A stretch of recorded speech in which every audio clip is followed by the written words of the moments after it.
Hey guys, queen my pawn here. Let's see what happens when black doesn't play the way that he should be playing. For example, e4, e5, knight f3. Obviously, the natural move to protect this pawn is knight c6. But black might try to protect it with f6, which is actually like the worst move in the game. Here's why, okay? I see a lot of openings that could happen along this entire diagonal by bringing out a bishop. And second of all, if we could get a queen to h5, that would wreak havoc, because we have to understand also something else. In this position with queen h5, obviously no one should play this, but no one should also play this, because then you get forked with the king and the rook. And this is what we base this sacrifice on. Knight takes e5, instant win. That's it. The game is over. And you'll see why in just a moment. When the pawn takes back the knight, queen h5. Now the queen's in the game. And like we just saw, they can't block with g6. Queen takes e5, and you got the fork. They try to block with the queen. You take the rook. They take your pawn. And you have a lot of choices here, starting with this. But if you don't want queen takes g2 to happen, and you want to play more safely, I do recommend king to d1. King to d1 is protecting against any and all tricks. He doesn't have any checks. And if he tries to play d4, d5, so that bishop g4 can happen, you can instantly just play f3, and that's it. He's out of checks. Okay, let's go back to this position with queen h5. The forced move then is king to e7, so that he keeps his rook, or else you're just absolutely losing. The next move then is obviously queen takes e5, and that forces the king to go to f7. By the way, before we continue, this defense existed as early as the 1500s, and it's called Damiano's defense, named after a master called Damiano. Or maybe we'll see a master. I'll meet up in just a moment.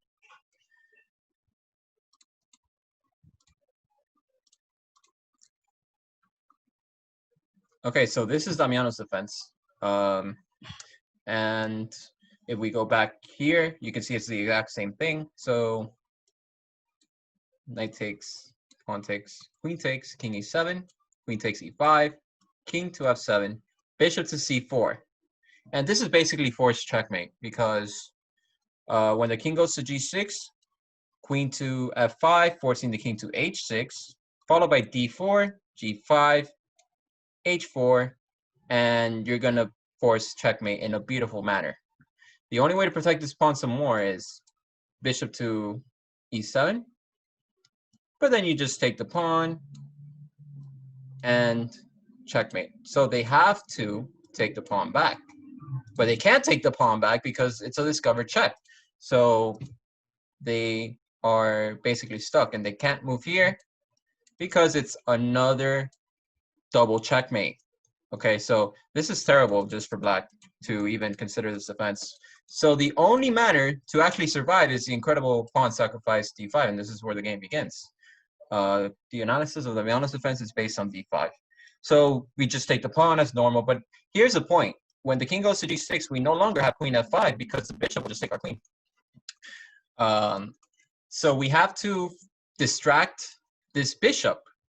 Can you find it? You should pause the video for 3 seconds.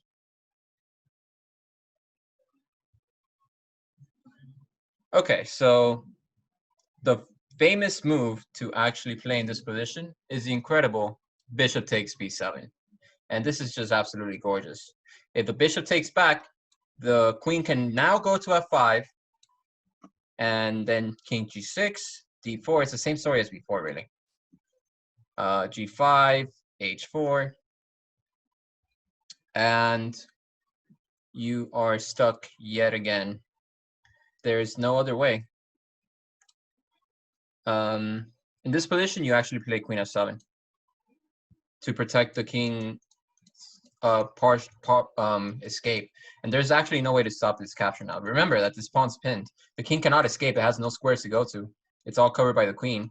So on the next move, you basically cannot stop this move. And maybe this But then, you know, like this is just called delaying the inevitable. So there's no way to stop this track, really. And it's double checkmate. So going back to the position after king g6, let's go back, bishop c4, d5, takes. There's a quicker way to win too, h4. And that would force h5, king g6, d4, same story as before. For example, knight c6, h5 check, king to h6, d4.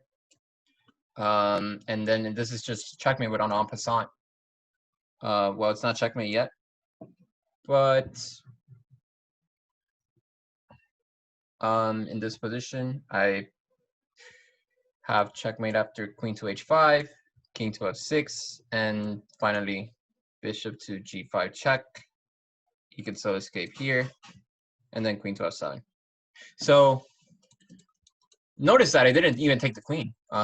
Most people will take the queen in this position, but it's not necessary. So that's quicker than bishop. That's even more improved than bishop takes b7. And I totally suggest playing h4 first, because that forces black to play h5, and now you can play bishop takes b7. So black has to get back the knight. So they'll play knight c6, and then you could just play bishop takes c6, rook b8, and then you basically have 4 pawns advantage. So this is why it's called the 4 pawns gambit. You got 1, 2, 3, 4, 5, 6, 7, 8. You still got all your pawns on the board. And they only have 1, 2, 3, 4. So that's 4 pawns versus 8, and all the pieces are the same. Like you got 2 bishops, they got 2 bishops, you got 1 knight, they got 1 knight, 2 rooks, 1 queen, 1 queen, 1 king, 1 king, obviously. So you're winning by 4 pawns, and that's why it's called the 4 pawns gambit. They could also play after this move bishop to d6, but you just move the queen to a very safe square, queen a5. That also keeps the pressure. If bishop takes b7, same old, same old. And you basically get checkmate.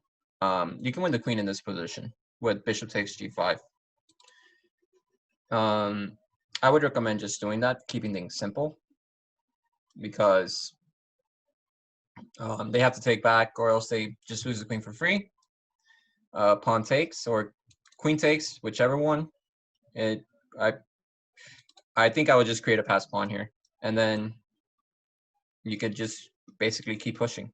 Look at that, that's beautiful. Okay, so back to bishop d6, queen a5 is the safest move. Now they get back to knight, bishop takes c6, rook b8, and knight c3, and that's it. You basically won. And this all stemmed from this silly looking move, f6. Now they could decline by just playing something like knight c6, but now you're just up a pawn. Knight c3 to protect the pawn, or you could just play the instant bishop c4.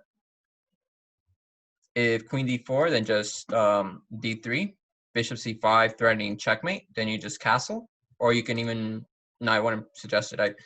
What I was going to suggest is bishop and queen takes and bishop takes and queen takes, and you're still winning in this position, but it's unnecessary, right? So yeah, just a safe castling move, and probably c3, like d5, c3. And all this stemmed from f6. So every time you see f6, you should consider whether you can do this sacrifice. So that's it. That's all there is for Damiano's defense.